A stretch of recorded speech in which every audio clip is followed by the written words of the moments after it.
Assalamualaikum warahmatullahi wabarakatuh. Perkenalkan, nama saya Mutiara Farhan dari Prodi Administrasi Publik dengan NIM 24171040. Baik, di video ini saya akan menjelaskan dua materi. Yang pertama tentang perencanaan dan yang kedua tentang penggerakan. Baik, kita masuk ke materi yang pertama, yaitu pengertian perencanaan. Perencanaan atau planning adalah fungsi dasar fundamental manajemen, karena organizing, staffing, directing, dan controlling pun harus terlebih dahulu direncanakan. Perencanaan ini adalah dinamis. Perencanaan ini ditujukan pada masa depan yang penuh dengan ketidakpastian karena adanya perubahan kondisi dan situasi. Menurut Louis A. Allen, perencanaan adalah menentukan serangkaian tindakan untuk mencapai hasil yang diinginkan. Menurut George R. Terry, perencanaan adalah memilih dan menghubungkan fakta dan membuat serta menggunakan asumsi-asumsi mengenai masa datang dengan jalan menggambarkan dan merumuskan kegiatan-kegiatan yang diperlukan untuk mencapai hasil yang diinginkan. Kesimpulan perencanaan. Perencanaan adalah pekerjaan mental untuk memilih sasaran, kebijakan, prosedur, dan program yang diperlukan untuk mencapai apa yang diinginkan pada masa yang akan datang. Baik, kita masuk ke bagian rencana. Menurut The New Webster Dictionary, rencana diartikan sebagai pernyataan dari segala sesuatu yang dikehendaki yang digambarkan dalam suatu pola atau peta-peta, gambar, atau pernyataan dari bagian-bagiannya sesuai dengan pola tertentu. Menurut Dr. Hamdus H. Melayu SP Hasibuan, rencana adalah sejumlah keputusan mengenai keinginan dan berisi pedoman pelaksanaan untuk mencapai tujuan yang diinginkan. Jadi, setiap rencana mengandung dua unsur, yaitu tujuan dan pedoman. Kesimpulan rencana. Apapun macam dan bentuknya segala sesuatu yang ingin dinyatakan itu, asal saja menggambarkan keinginan yang hendak dicapai, maka dapat diartikan sebagai rencana. Bagaimana sih hubungan perencanaan dan terencana? Perencanaan diproses oleh perencana atau planner. Hasilnya menjadi rencana atau plan. Perencanaan adalah suatu proses untuk menentukan rencana. Produk dari perencanaan adalah rencana. Dalam suatu rencana ditetapkanlah tujuan yang ingin dicapai dan pedoman-pedoman untuk mencapai tujuan itu. Mengapa perencanaan dan rencana itu sangat penting? Ada 4. Yang pertama, tanpa perencanaan dan rencana, berarti tidak ada tujuan yang ingin dicapai. Yang kedua, tanpa perencanaan dan rencana, tidak ada pedoman pelaksanaan sehingga banyak pemborosan. Yang ketiga, rencana adalah dasar pengendalian, karena tanpa ada rencana, pengendalian tidak dapat dilakukan. Yang keempat, tanpa perencanaan dan rencana, tidak ada keputusan dan proses manajemen pun tidak ada. Lanjut masuk ke asas-asas perencanaan. Asas-asas perencanaan terbagi menjadi 6. Yang pertama, perencanaan merupakan fungsi utama manajer. Pelaksanaan pekerjaan tergantung pada baik buruknya rencana. Yang kedua, perencanaan harus diarahkan pada tercapainya tujuan. Jika tujuan tidak tercapai, mungkin disebabkan oleh kurang baiknya rencana.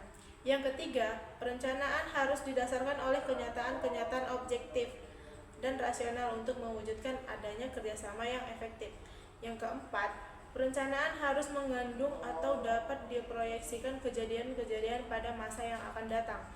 Yang kelima, perencanaan harus memikirkan matang-matang tentang anggaran, kebijaksanaan, program, prosedur, metode, dan standar untuk mencapai tujuan yang telah ditetapkan. Yang keenam, perencanaan harus memberikan dasar kerja dan latar belakang bagi fungsi-fungsi manajemen lainnya. Masuk ke tujuan perencanaan. Tujuan perencanaan terbagi menjadi 9. Yang pertama, perencanaan bertujuan untuk menentukan tujuan, kebijakan-kebijakan, prosedur, dan program, serta memberikan pedoman cara-cara pelaksanaan yang efektif dalam mencapai tujuan. Yang kedua, perencanaan bertujuan untuk menjadikan tindakan ekonomis, karena semua potensi yang dimiliki terarah dengan baik kepada tujuan.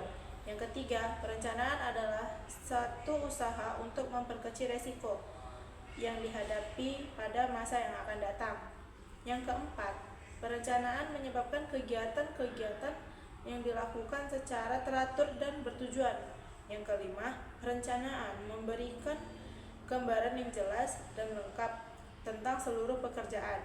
Yang keenam, perencanaan membantu penggunaan suatu alat pengukuran hasil kerja. Yang ketujuh, perencanaan menjadi suatu hal landasan untuk pengendalian.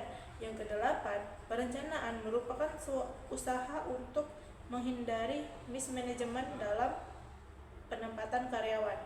Yang kesembilan, perencanaan membantu meningkatkan daya guna dan hasil guna organisasi. Masuk ke jenis-jenis rencana. Jenis-jenis rencana terbagi menjadi 8.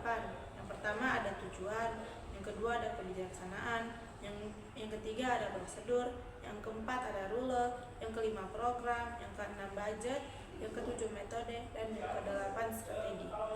Jenis yang pertama yaitu tujuan.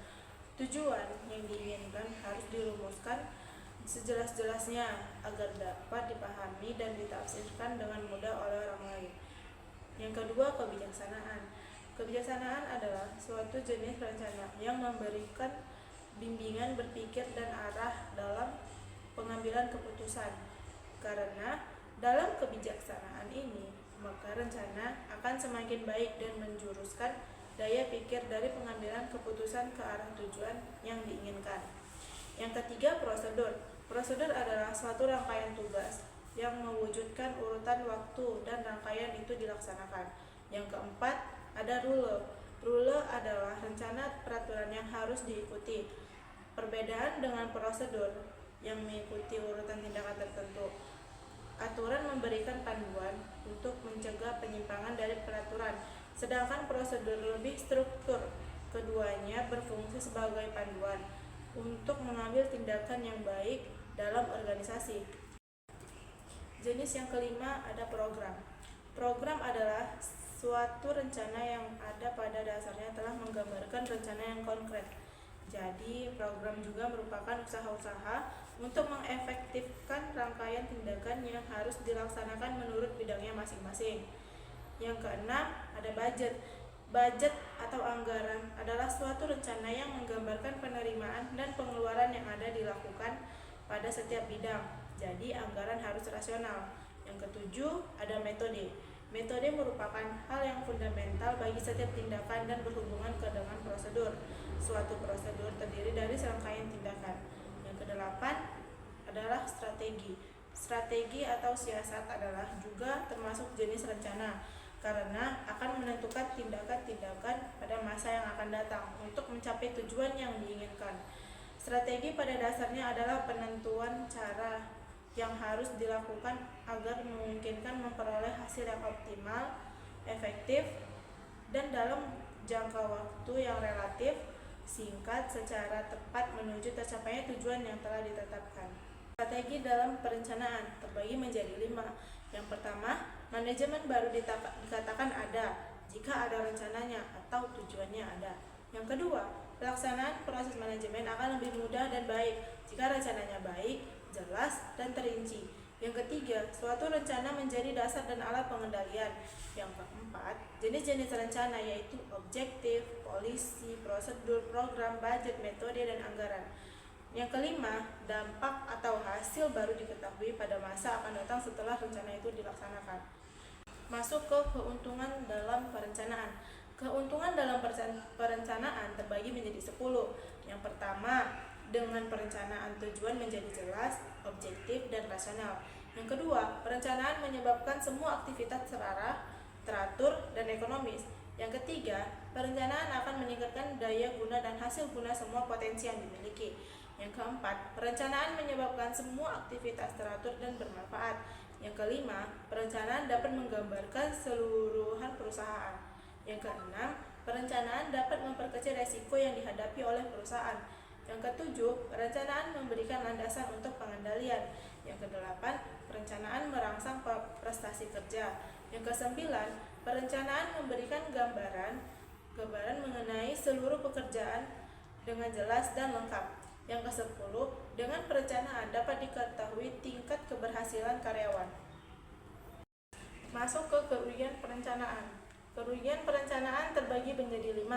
Yang pertama, perencanaan akan membatasi tindakan dan inisiatif para bawahan karena mereka harus bekerja sesuai dengan pola yang telah ditentukan. Yang kedua, perencanaan menyebabkan terlambatnya tindakan yang perlu diambil dalam keadaan darurat, padahal keadaan darurat perlu diambil dalam keputusan yang cepat. Yang ketiga, informasi yang dibutuhkan untuk meramalkan masa yang akan datang belum tentu tepat sehingga manajer tidak akan dapat secara pasti meramalkan apa yang akan terjadi pada masa yang akan datang. Yang keempat, biaya yang diperlukan untuk perencanaan cukup besar, bahkan dapat melampaui hasil yang akan dicapai. Yang kelima, perencanaan mempunyai penghalang-penghalang psikologis karena orang lebih memperhatikan masa sekarang daripada masa yang akan datang. Masuk ke perencanaan yang baik. Perencanaan yang baik terbagi menjadi 3. Yang pertama, mengetahui sifat, ciri, prinsip rencana yang baik. Yang kedua, memandang proses perencanaan sebagai suatu rangkaian pertanyaan yang harus dijawab. Yang ketiga, memandang proses perencanaan sebagai suatu hal masalah yang harus dipecahkan dengan mempergunakan teknik-teknik ilmiah. Lanjut materi yang kedua adalah penggerakan. Pengertian secara umum fungsi penggerakan atau actuating. Actuating adalah suatu tindakan untuk mengusahakan semua agar anggota kelompok berusaha untuk mencapai sasaran yang sesuai dengan perencanaan manajerial dan usaha-usaha organisasi. Actuating adalah pelaksanaan untuk bekerja untuk melaksanakan secara fisik kegiatan dari aktivitas tersebut. Maka pimpinan mengambil tindakan-tindakan ke arah itu seperti leadership atau pimpinan, perintah, komunikasi, dan konseling atau nasihat. Menurut para ahli, menurut O'Donnell, penggerakan adalah hubungan antara aspek-aspek individual yang timbul oleh adanya pengaturan terhadap bawahan untuk dapat dimengerti dan pembagian pekerjaan yang efektif dan efisien untuk menjadi tujuan perusahaan yang nyata. Menurut J.R. Terry, penggerakan adalah membuat semua anggota kelompok agar mau bekerja sama dan bekerja dengan sukarela dan bergairah untuk mencapai tujuan sesuai dengan perencanaan dan usaha pengorganisasian. Istilah penggerakan terbagi menjadi 8. Yang pertama, leading. Leading memberi contoh teladan yang baik kepada anggota. Yang kedua, directing. Directing memberi petunjuk atau arahan kepada anggota. Yang ketiga, commanding. Commanding memberi perintah kepada anggota sesuai dengan tugas dan wewenang. Yang keempat, staffing. Memberi bantuan kepada anggota yang mengalami kesulitan dalam menyelesaikan tugasnya. Yang kelima, motivating. Memberi motivasi, semangat, dorongan kepada anggota. Yang keenam, coordinating. Menjalin kerjasama yang baik antara anggota dalam organisasi. Yang ketujuh, communicating. Menciptakan hubungan yang harmonis antara anggota dalam organisasi. Yang kedelapan, disiplin. Disiplin menegakkan disiplin anggota sesuai dengan tugas dan wewenang sehingga tercapai tujuan organisasi secara efektif. Lanjut ke teknik penggerakan. Teknik penggerakan terbagi menjadi 8. Yang pertama, teknik menjelaskan tujuan kepada setiap orang yang ada dalam organisasi. Yang kedua, usaha agar setiap orang menyadari, memahami, serta menerima baik tujuan tersebut. Yang ketiga, jelaskan filsafat yang dianut pimpinan organisasi dalam menjalankan kegiatan-kegiatan organisasi. Yang keempat, jelaskan kebijakan-kebijakan yang ditempuh oleh pimpinan organisasi dalam usaha mencapai tujuan. Yang kelima, usaha agar setiap orang mengerti struktur organisasi. Yang keenam, jelaskan peranan yang diharapkan oleh pimpinan organisasi untuk dijalankan oleh setiap orang. Yang ketujuh, tekankan pentingnya kegiatan kerjasama dalam melaksanakan kegiatan-kegiatan yang diperlukan. Yang kedelapan, perlunya setiap bawahan sebagai manusia dengan penuh pengertian. Pokok-pokok masalah yang dibahas dalam fungsi pergerakan yakni sebagai berikut. Yang pertama adalah perilaku manusia. Pimpinan dalam membina kerjasama, mengarahkan dan mendorong kegairahan kerja bawahan, perlu memahami faktor-faktor manusia dan perilaku manusia. Untuk mengetahui perilaku manusia, peranan psikologi, sosiologi, antropologi, dan psikologi sosial cukup besar karena ilmu sosiologi pengetahuan itu membahas manusia. Seni manajemen juga menentukan keberhasilan seorang pimpinan dalam mempengaruhi bawahan untuk mematuhi pemerintah yang diberikan. Elton Mayo mengemukakan masalah perilaku manusia, yaitu yang pertama, masalah manusia hanya dapat diselesaikan secara manusiawi dengan menggunakan dasar-dasar dan alat-alat kemanusiaan.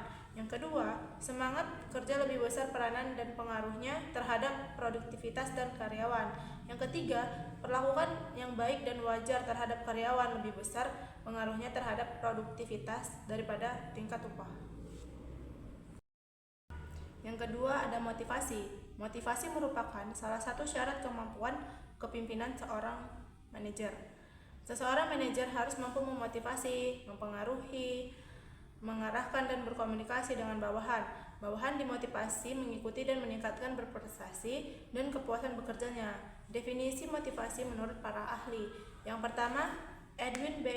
Filippo mengemukakan motivasi adalah suatu keahlian dalam mengarahkan pegawai organisasi agar mau bekerja secara berhasil sehingga tercapai keinginan para pegawai sekaligus mencapai tujuan organisasi. Menurut J.R. Terry, mengemukakan motivasi adalah keinginan yang terdapat pada diri individu yang merangsangnya untuk melakukan tindakan-tindakan. Ketiga, kepemimpinan atau leadership. Kepemimpinan adalah suatu proses yang dilakukan manajer perusahaan untuk mengarahkan atau directing dan mempengaruhi atau influencing para bawahannya dalam kegiatan berhubungan dengan tugas supaya tujuan tercapai dengan baik. Seseorang pimpinan harus memperhatikan dua hal, yaitu internal dan eksternal. Yang pertama, internal. Internal adalah keseluruhan perusahaan yang meliputi karyawan, kegiatan produksi, administrasi, finansial, hubungan yang baik antara karyawan maupun di antara atasan dan bawahan. Yang kedua, eksternal. Eksternal adalah hal-hal di luar yang mempengaruhi perusahaan, yaitu keadaan ekonomi, teknologi, dan kebijaksanaan pemerintah. Pimpinan perusahaan harus menyadari bahwa tujuannya baru dapat dicapai dengan baik jika terjalin kerjasama yang baik antara internal dan eksternal. Dan ini membutuhkan pendekatan sistem kerjasama sosial atau cooperative social system approach. Yang keempat, komunikasi atau communication. Komunikasi merupakan hal penting dalam manajemen untuk menyampaikan pemerintah, informasi dan berita serta laporan, maupun dalam menjalin hubungan antara seseorang dengan orang lain. Media untuk komunikasi bisa bermacam-macam, tergantung dengan situasi. Dalam hubungannya dengan struktur organisasi, informasi dapat mengalir vertikal, horizontal, maupun diagonal. Yang pertama itu ada sistem komunikasi vertikal. Sistem komunikasi vertikal terjadi dan berlangsung dari atas maupun dari bawah. Terbagi menjadi dua. Yang pertama, komunikasi dari atas ke bawah. Aliran komunikasi ini umumnya terkait dengan tanggung jawab pimpinan dalam organisasi. Yang kedua, komunikasi dari bawah ke atas. Komunikasi ini biasanya berisikan laporan-laporan kerja, penyampaian aspirasi. Yang kedua, ada komunikasi horizontal. Komunikasi ini dilakukan untuk melakukan persuasi, mempengaruhi dan memberikan informasi kepada bagian yang sederajat. Yang ketiga, sistem komunikasi diagonal. Komunikasi diagonal merupakan komunikasi yang melibatkan antara dua tingkat atau level. Biasanya di komunikasi ini terjadi pada organisasi yang berskala besar. Ketiga, sistem komunikasi ini banyak bergantung kepada kedelapan elemen penting yang harusnya selalu ada untuk menghasilkan komunikasi yang efektif. Kedelapan elemen pokok komunikasi menurut Stoner dan Wankar. Yang pertama ada pengirim atau sender and source. Yang kedua ada penyajian atau encoding. Yang ketiga ada pesan atau message. Yang keempat ada saluran atau channel. Yang kelima ada penerima atau receiver. Yang keenam ada pengurai sandi atau decoding. Yang ketujuh ada gaduh atau noise. Yang kedelapan ada umpan balik atau feedback. Adapun fungsi-fungsi dari komunikasi yaitu yang pertama instruktif atau memberi instruksi pemerintah dari atasan kepada bawahan. Yang kedua ada informatif yaitu menyampaikan informasi atau berita. Yang ketiga ada influencing atau memberi saran dan nasihat. Yang keempat evaluatif yaitu memberi laporan dari bawahan kepada atasan. Lanjut ke hubungan manusia atau human relation. Human relation atau hubungan antar manusia adalah kemampuan mengenali sifat, tingkah laku, dan pribadi seseorang. Dalam hal ini, manusia berusaha mencoba menemukan masalah, mengidentifikasinya, kemudian mencari solusi dari masalah tersebut. Penerapannya dalam kehidupan adalah bagaimana seorang pelajar menghubungkan diri dengan lingkungan sosialnya. Konsep dasar human relation atau hubungan antar manusia yaitu manusia membutuhkan manusia lainnya. Meskipun manusia makhluk individu, namun ia tidak akan sanggup untuk hidup sendirian di muka bumi ini. Jika manusia hidup sendirian, maka manusia tidak akan dapat menyalurkan berbagai macam dorongan naluri yang dimilikinya. Manusia hidup dan berkembang secara dinamis. Berdasarkan uraian di atas, maka dapat disimpulkan bahwa konsep dasar hubungan manusia adalah yang pertama, kontak. Agar terbentuk sebuah hubungan, maka diperlukan kontak terlebih dahulu. Yang kedua adalah komunikasi. Setelah menjadi kontak, maka terbentuklah komunikasi. Dalam proses komunikasi akan terjadi berbagai macam hubungan, mulai dari hubungan yang baik-baik hingga hubungan yang berakhir buruk. Saling respect antar manusia satu sama lainnya, maka terbentuklah interaksi manusia atau interaksi sosial yang melibatkan manusia secara fisik maupun psikologis. Masuk ke teori kebutuhan. Kebutuhan adalah suatu kesenjangan atau pertentangan yang dialami antara suatu kenyataan dengan dorongan yang di dalam dirinya. Teori tingkat kebutuhan atau hierarchy of needs oleh Abraham Maslow ada 5 tingkatan, yaitu yang pertama ada kebutuhan psikologis 85%. Kebutuhan ini untuk makan, minum, perlindungan fisik, bernafas, dan seksual. Yang kedua adalah kebutuhan rasa aman 70%. Kebutuhan akan diperlindungan dari ancaman, bahaya, pertentangan, dan lingkungan hidup. Yang ketiga adalah kebutuhan untuk merasa memiliki 50%. Kebutuhan untuk diterima oleh kelompok, berafiliasi, berinteraksi, dan kebutuhan untuk mencintai serta dicintai. Yang keempat adalah kebutuhan akan harga diri 40%. Kebutuhan untuk dihormati dan dihargai oleh orang lain. Yang kelima adalah kebutuhan untuk mengaktualisasi diri 10%. Kebutuhan seseorang untuk menyatakan atau menunjukkan potensi dirinya, kemampuan dirinya, serta ide-idenya. Lanjut ke teori ERG oleh Alderfer. Yang pertama, extends needs. Kebutuhan ini berhubungan dengan fisik dari ekstensi pegawai seperti makan, minum, pakaian, bernapas, gaji, keamanan, kondisi kerja, fringe benefit. Yang kedua adalah relatedness needs. Kebutuhan ini interpersonal, yaitu kebutuhan dalam berinteraksi dalam lingkungan kerja. Yang ketiga ada grow needs. Kebutuhan untuk mengembangkan dan meningkatkan pribadi. Hal ini berhubungan dengan kemampuan dan kecakapan pegawai. Lanjut ke teori kebutuhan manusia, ada 3, yaitu yang pertama kebutuhan untuk berprestasi. Kebutuhan untuk berprestasi yang merupakan refleksi dari dorongan orang lain akan tanggung jawab untuk memecahkan masalah. Yang kedua ada kebutuhan untuk berafiliasi. Kebutuhan untuk berafiliasi yang merupakan dorongan untuk berinteraksi dengan orang lain, berada bersama orang lain, tidak untuk melakukan sesuatu yang merugikan orang lain. Yang ketiga adalah kebutuhan untuk berkuasa. Kebutuhan untuk kekuasaan yang merupakan refleksi dari dorongan untuk mencapai otoritas, untuk memiliki pengaruh terhadap orang lain. Teori X dan Y.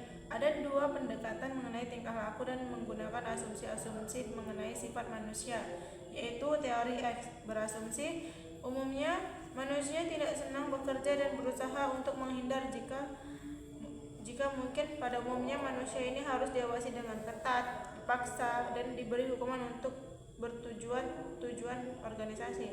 Pada umumnya manusia ini tidak mempunyai ambisi, tidak menginginkan tanggung jawab, bahkan lebih suka untuk diarahkan. Motivasi untuk seseorang menurut teori X untuk berlakuan needs atau kebutuhan tingkat dasar atau rendah. Teori Y yang berasumsi bahwa bekerja adalah kodrat manusia. Yang kedua, bahwa manusia itu akan mengawasi dan mengarahkan dirinya sendiri untuk mencapai tujuan organisasi karena sudah ada keterikatan terhadap organisasi. Yang ketiga, manusia akan mengawasi dirinya sendiri dan akan berprestasi jika diberikan motivasi yang baik. Yang keempat, motivasi pada teori Y tidak hanya pada power need, yaitu tetap juga pada hunger need.